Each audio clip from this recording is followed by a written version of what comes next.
Ossin in te biblioteche guarneriane, venastai jenfri i libris di Guarnerius. Guarnerius che sul morì dal 1466 al decid di lasciare tutte queste maraviglie alla comunità di San Denel. E chi è che le conte?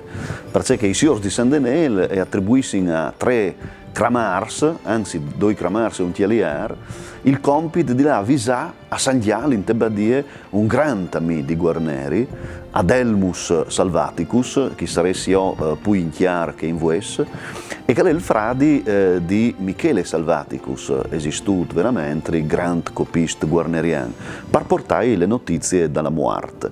In FIS il teatro al dovente una macchine straordinarie, là che assirit, là che chisce tre popolans e si contin, che pas di una fam che è ancestrale, e vie palviac e metti insieme queste vicende. Quando arrivi in Tebadie, sarà proprio te Adelmus che al conterà a loro, così come al pubblico, le storie di questo grand tomp tra le grandezze di un umanista e le quotidianità delle vite di ognuno di noi.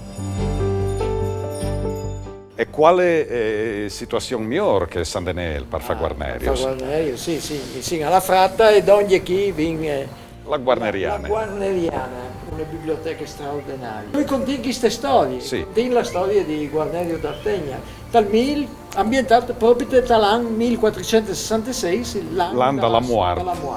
Sì, lui è le morte di peste, sì. E quindi sono tanti riferimenti anche al nostro periodo. È vecchio. Al 56 Sainz. E noi quindi ringraziamo Angelo Floro perché esperienze qui.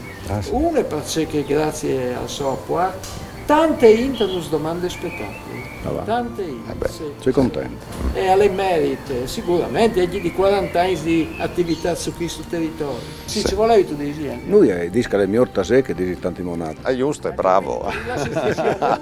Sì, grazie.